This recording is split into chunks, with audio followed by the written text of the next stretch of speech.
प्रिय छात्रों, इसके पहले के क्लास में हम लोगों ने नंबर सिस्टम संख्या पद्धति स्टार्ट करते हुए प्राकृतिक संख्याएं, पूर्ण संख्याएं, पूर्णांक, परिमेय संख्याएं तथा अपरिमेय संख्याओं के बारे में अध्ययन किया। साथ ही परिमेय तथा अपरिमेय संख्याओं से निर्मित वास्तविक संख्याओं के दशमलव प्रसार किस प्रकार के होंगे इसके बारे में भी पढ़ा। हम लोगों ने पिछली कक्षा में पेज संख्या 13 पर उदाहरण संख्या 7 तक पढ़ा था हम लोगों ने कि किस प्रकार एक अशांत आवर्ती संख्या को p बटा q के रूप में हम लोग लिख सकेंगे। उसी क्रम में ठीक उदाहरण 8 है, जैसा कि आपके सामने स्लाइड के रूप में दिख रहा है। प्रश्न संख्या दी गई है हमें 1.272727 और इसे हमें p बटा q के रूप में लिखना है। ठीक वही कार्य करेंगे जैसा उदाहरण संख्या 7 में हमने किया था। वहां हमने बताया था कि यदि एक अंकों की पुनरावृत्ति होगी तो हम बाएं तथा दाहिने पक्ष में 10 से गुणा करेंगे। यहाँ हम देख रहे हैं कि दो संख्याओं 272727 यानी दो संख्याओं की पुनरावृत्ति हो रही है, अतः बाएं तथा दाहिने पक्ष में हम 100 से गुणा करेंगे। इस प्रकार हम 1.2727 में जब 100 से गुणा करेंगे तो हमें प्राप्त होगा 127.2727। इसको हम लिख सकते हैं 126 प्लस 1.2727। ऐसा क्यों लिखेंगे? क्योंकि x का मान हमें पहले से पता है कि 1.2727 है। इस प्रकार जब हम x को बाईं तरफ पक्षांतर करेंगे तो हमें प्राप्त होगा 100x minus x is equal to 126। 99x बराबर 126 या x बराबर 126 बटा 99। 9 से अंश और हर में भाग देने पर हमें प्राप्त होगा 14 बटा 11। इस प्रकार 1.272727 जो अशांत आवर्ती संख्या है उसे हम p बटा q के रूप में 14 बटा 11 लिख सकते हैं। ठीक उसी प्रकार से उदाहरण संख्या 9 है। यहाँ पर हम देखते हैं कि एक संख्या हमें दी गई है 0.2353535। दो अंकों की पुनरावृत्ति तो हो रही है, किंतु दशमलव के एक अंक 2 के बाद से दो अंकों की पुनरावृत्ति प्रारंभ हो रही है। इसे हम शार्ट में इस प्रकार से लिखते हैं 0.235। जो दंड होगा, बार होगा, वो केवल जिस अंकों की पुनरावृत्ति होती है उसके ऊपर लगाएंगे, यानी 35 के ऊपर लगाएंगे। इस संख्या में दो अंकों की पुनरावृत्ति होती है, अतः यहाँ पर भी हम बाएं तथा दाहिने पक्ष में 100 से गुणा करेंगे। हमें प्राप्त होगा 100x बराबर 23.535353। इसे हम लिख सकते हैं 23.3 प्लस 0.2353535। पुनः हमें 23.3 प्लस x के रूप में यह संख्या प्राप्त हो गई। x को जब हम बाईं तरफ पक्षांतर करेंगे तो 100x में से एक x घटेगा। 99x बराबर हमें प्राप्त होगा 23.3। 23.3 को हम 10 से गुणा और भाग करेंगे तो दशमलव हमारा समाप्त होगा और हमें प्राप्त होगा 233 बटा 10।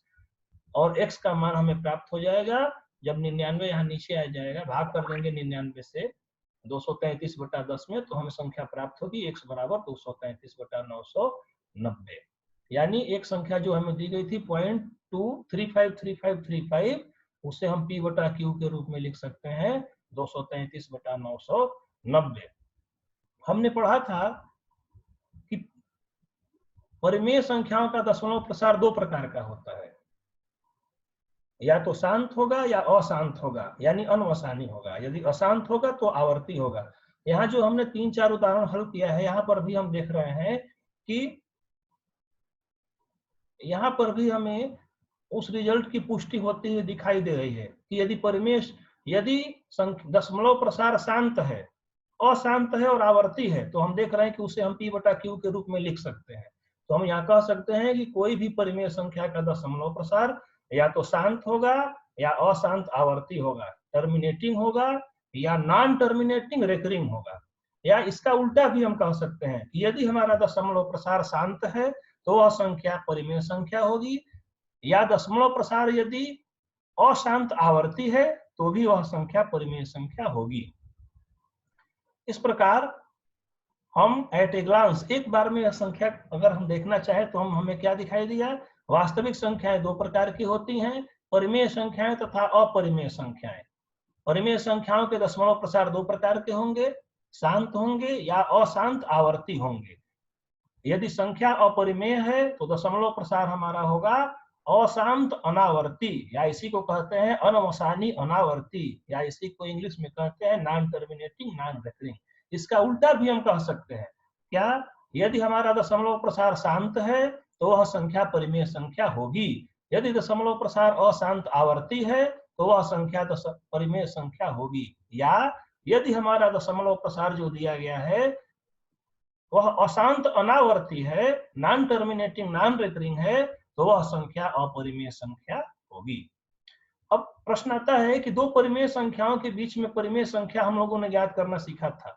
अब हमें यह देखना है कि दो परिमेय संख्याओं के बीच में अपरिमेय संख्या किस प्रकार से लिखेंगे। उसको ज्ञात करने का बहुत ही आसान तरीका है। 1/7 और 2/7 के बीच में एक परिमेय संख्या ज्ञात करने के लिए उदाहरण संख्या 10 में पूछा गया है। 1/7 की वैल्यू आप पहले निकाल चुके हैं 0.142857। इन्हीं अंकों की बार बार पुनरावृत्ति होती है।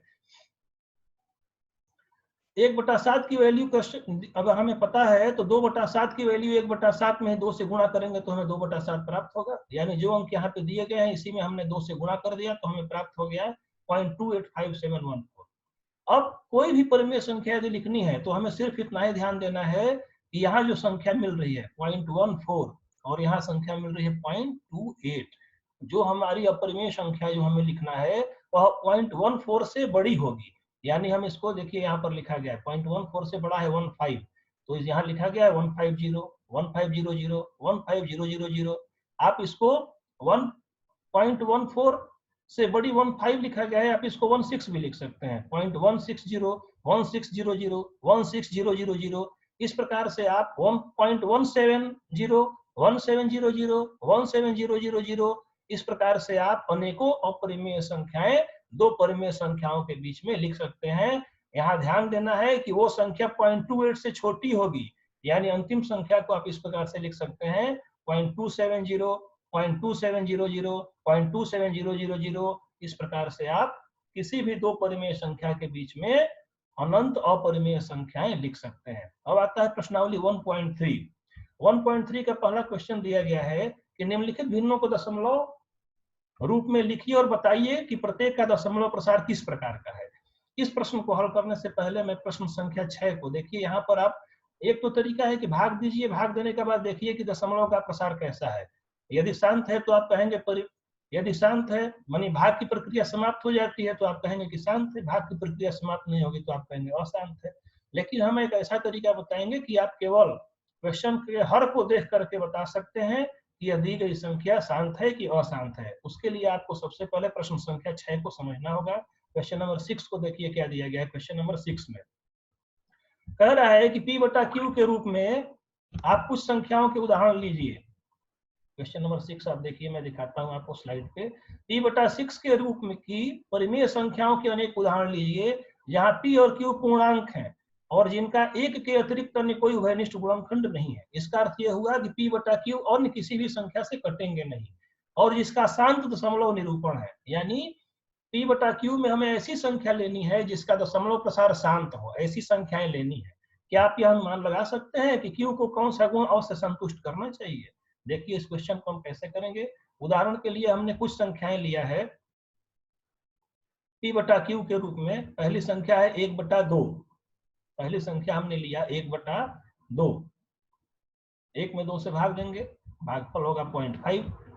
1 में 4 से भाग देंगे 0.25। 1 में 8 से भाग देंगे 0.125 था। 1 में 10 से भाग देंगे 0.1 या 1/5 को लिख सकते हैं 0.2।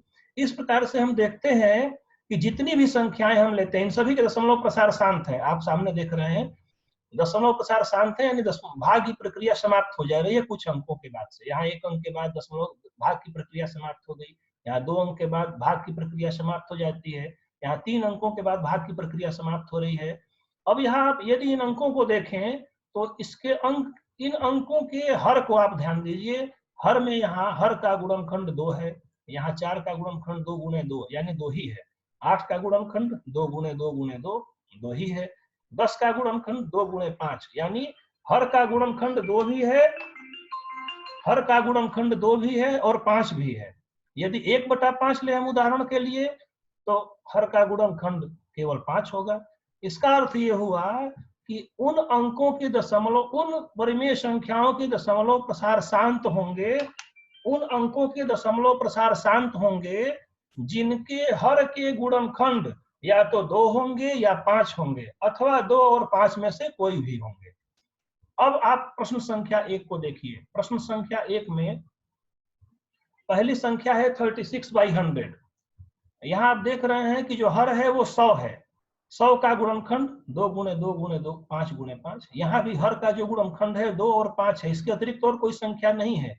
इसका अर्थ ये हुआ कि बिना भाग दिए ही आप बता सकते हैं कि परिमेय संख्या 36/100 का दशमलव प्रसार शांत होगा। दूसरा क्वेश्चन है इसी में 1/11, हर 11 है। इसका अर्थ ये हुआ कि 11 का जो गुणनखंड है वो 2 और 5 नहीं है, 2 और 5 के अतिरिक्त कोई दूसरी संख्या 11 है। इसका मतलब कि बिना भाग दिए ही आप बता सकते हैं कि 1/11 का दशमलव प्रसार अशांत होगा। और परिमेय संख्या है तो आवर्ती तो होगा ही होगा। तीसरा क्वेश्चन है 4:1/8, 4 से ही 1/8 यानी 33/8, 33/8। इसमें हर का मान 8 है। आप देख सकते हैं 8 का गुणनखंड 2 गुणे 2 गुणे 2, यानी इसका हर का गुणनखंड केवल 2 है। इसका अर्थ यह हुआ कि जो 33/8 की संख्या है इसका दशमलव प्रसार शांत होगा, क्योंकि हर का गुणनखंड केवल 2 है। हमें सिर्फ यही ध्यान देना है कि हर के गुणनखंड यदि 2 हो, 5 हो अथवा 2 और 5 हो, इन दोनों संख्याओं के अतिरिक्त यदि कोई भी संख्या होगी तो उसका दशमलव प्रसार अशांत हो जाएगा। यहाँ भी आप देख सकते हैं सेम क्वेश्चन है। 11 है गुणनखंड, इसका केवल 11 है। इसका मतलब कि बिना भाग दिए ही हम बता सकते हैं कि इन अंकों के दशमलव प्रसार अशांत होंगे। यहाँ आपके लिए हमने होमवर्क दिया है, 400 का गुणनखंड कीजिए। यहाँ गुणनखंड करने से पहले आप यह जरूर कंफर्म हो लें कि अंश और हर का दूसरा कोई गुणनखंड नहीं है। यानी यदि अंश और हर किसी संख्या से कट रहे हो तो पहले कटा लें, उसके बाद ही हर का गुणनखंड करें। हर का गुणनखंड करने के बाद आप देखेंगे यदि हर का गुणनखंड केवल और 2 और 5 होगा या 2 और 5 दोनों होंगे, इसके अतिरिक्त कोई संख्या न हो, तो बिना भाग दिए ही आप बता सकते हैं कि इस संख्या 329/400 का दशमलव प्रसार शांत होगा। क्वेश्चन नंबर 2 वो देखते हैं। 1/7 की वैल्यू दी गई है क्वेश्चन में और पूछ रहा है कि यदि 1/7 की वैल्यू 1/7 की वैल्यू 0.142857 हो, यानी इसका दशमलव प्रसार कैसा है? अशांत आवर्ती है, अनवसानी आवर्ती है। तो आपको बताना है कि 2/7, 3/7, 4/7, 5/7 तथा 6/7 का दशमलव प्रसार किस प्रकार का होगा। आप देख सकते हैं 1/7 की वैल्यू यदि हमें पता हो तो 2/7 पहले वाले क्वेश्चन में ही किए थे, हमने इसमें 2 से गुणा कर दिया तो हमें यह संख्या प्राप्त हो गई। इसी में हमने 3 से गुणा कर दिया तो हमें यह संख्या प्राप्त हो गई। यानी यदि पहला 1/7 अनवसानी आवर्ती है, अशांत आवर्ती है, नॉन टर्मिनेटिंग रिकरिंग है, इसका अर्थ यह है कि ये संख्याएं यानी 2/7, 3/7, 4/7, 5/7 तथा 6/7 भी अनवसानी आवर्ती, अशांत आवर्ती, नॉन टर्मिनेटिंग रिकरिंग डेसिमल्स होंगे। क्वेश्चन नंबर 3 को देखते हैं। क्वेश्चन नंबर 3 एग्जाम्पल संख्या आप कर चुके हैं, 2-2, 3-3 एग्जाम्पल हम लोग कर चुके हैं। एक संख्या 0.6 पर बार यानी 0.66666 ऐसे संख्या दी गई है, तो हमें बताना है कि इस संख्या को हम p/q के रूप में कैसे लिखेंगे। मान लेंगे कि x की वैल्यू 0.6666 के बराबर है। एक अंक की केवल पुनरावृत्ति हो रही है, इसलिए बाएं तथा दाहिने पक्ष में हम 10 से गुणा करेंगे। पहले मैं कई बार कह चुका हूं, एक अंक की पुनरावृत्ति होगी तो दोनों पक्षों में 10 से, 2 अंक की पुनरावृत्ति होगी तो 100 से, 3 अंक की पुनरावृत्ति होगी तो 1000 से। इस प्रकार से हम गुणा करेंगे तो हमें प्राप्त होता है 10x = 6.666। इसको हम लिख सकते हैं 6 + x की वैल्यू 6 + x हो गया। x को पक्षांतर करेंगे 10x - x = 6, 10x - x = 6, 9x = 6, इसलिए x = 6/9। अंश और हर चूंकि 3 से कट सकता है तो हम इसको लिख सकते हैं 2/3। इस प्रकार 0.6666 को p/q के रूप में यदि हम लिखें तो हमें प्राप्त होता है 2/3। इसी में सेकंड क्वेश्चन दिया गया है 0.001 के ऊपर बार है, यानी हम इसको ऐसे लिखेंगे यदि 0.001, 001, 001 3 अंकों के ऊपर दंड लगा है, बार लगा है, यानी इन अंकों की बार बार पुनरावृत्ति हो रही है। मान लेंगे x के बराबर है, 3 अंकों की पुनरावृत्ति होती है, तो अब यहाँ पर हम 1000 से बाएं और दाहिने पक्ष में गुणा करेंगे। 1000 से गुणा करेंगे तो हमें प्राप्त हुआ 1000x बराबर 1.001001001001। इस प्रकार से फिर इसको हम 1 + x के रूप में लिख सकते हैं। x को बाएं तरफ पक्षांतर करेंगे, 1000x - x बराबर 1, यानी 999 x बराबर 1, तो x बराबर 1/999, यानी दी गई संख्या को हम p/q के रूप में इस प्रकार लिख सकते हैं। अगला क्वेश्चन है 0.47 के ऊपर बार। ध्यान दीजिएगा, केवल बार 7 के ऊपर है, इसका मतलब कि 7 की केवल बार बार पुनरावृत्ति होती है। x की वैल्यू होगी 0.47777, एक अंक की पुनरावृत्ति होती है, दोनों पक्षों में 10 से गुणा करेंगे। किंतु हम यहाँ देख रहे हैं कि इसको हम 4 + x के रूप में नहीं लिख सकते हैं, इसलिए हम इसमें पुनः बाएं और दाहिने पक्ष में 10 से गुणा करेंगे, तो 100x बराबर हमें मिल जाएगा 47.7777। अब दूसरे समीकरण में पहले समीकरण को हमने घटा दिया, 100x में से 10x को घटाएंगे तो 90x, और 47 में से 4 को घटाएंगे तो 43। देखिए दाहिने पक्ष में 0.777 की वैल्यू है, 0.777 इन सबसे कट जाएगा, यानी हमें प्राप्त होगा 0.43.0, या उसी को हम 43 केवल 43 भी लिख सकते हैं। x बराबर हो गया 43/90, यानी जो संख्या 0.47 के ऊपर बार दी गई है उसको हम p/q के रूप में 43/90 लिखेंगे। अगला जो क्वेश्चन नंबर 4 है, आप इसको होमवर्क के रूप में करेंगे, क्योंकि 0.33333666 ठीक उसी तरीके से 0.999 को भी आप करेंगे। क्वेश्चन नंबर 5 को देखिए। क्वेश्चन नंबर 5 में 1 में 17 से भाग देना है। भाग देने की प्रक्रिया ठीक वैसे ही है जैसे आप भाग देने की प्रक्रिया पहले करते आए हैं। हमें बताना है कि यदि 1 में हम 17 से भाग दें तो कितने अंकों के बाद इन अंकों की पुनरावृत्ति होगी। भाग देने पर आप देखेंगे कि 17 अंकों के बाद पुनः हमें यहाँ पहला अंक 0 है, तो 17 अंकों के बाद पुनः हमें 0 प्राप्त हो रहा है। या दूसरा एक तरीका और है जिसे आप आसानी से समझ सकते हैं। देखिए मैंने यहाँ पे नोट लिख करके हाईलाइट भी कर दिया है कि किसी भी परिमेय संख्या में यदि दशमलव प्रसार अशांत है उसका, यानी भाग की प्रक्रिया समाप्त नहीं हो रही है, तो अंकों की पुनरावृत्ति अधिकतम हर के बराबर ही होगी। यानी बिना भाग दिए ही आप बता सकते हैं कि 1 में यदि 17 से हम भाग दें तो अंकों की आवृत्ति अधिकतम 17 अंकों के बाद ही होगी, इससे अधिक नहीं हो सकती है। अगला क्वेश्चन है क्वेश्चन नंबर 7। आपको केवल 3 दशमलव प्रसार लिखना है, अनवसानी अनावर्ती, यानी आपको 3 अपरिमेय संख्याएं लिखनी है। कोई भी 3 अपरिमेय संख्या मैंने ऐसे यहाँ पे लिखा है, आप कुछ भी लिख सकते थे। 0.1110 1100 110000 110000, इस तरीके से आप लिख सकते हैं। आप इस प्रकार से केवल आपको ये ध्यान देना है कि अंकों की पुनरावृत्ति ना हो रही हो। और पुनः क्वेश्चन नंबर 8 को देखते हैं। दो संख्याओं के बीच में 3 अपरिमेय संख्याओं को कैसे लिखेंगे, आपको पहले मैं उदाहरण में ही बता चुका हूं। 0.71 से अधिक संख्या होनी चाहिए और 0.81 से छोटी होनी चाहिए। 71 से अधिक 74 है, पहले हमने लिखा है उदाहरण के लिए। आप 71 की जगह पे 74 की जगह पे 72 भी लिख सकते थे। 720 7200 72000, इस प्रकार से आप 3 संख्या क्या, आप जितनी संख्या चाहेंगे उतनी अपरिमेय संख्याओं को दो परिमेय संख्याओं के बीच में लिख सकते हैं। लास्ट क्वेश्चन है क्वेश्चन नंबर 9।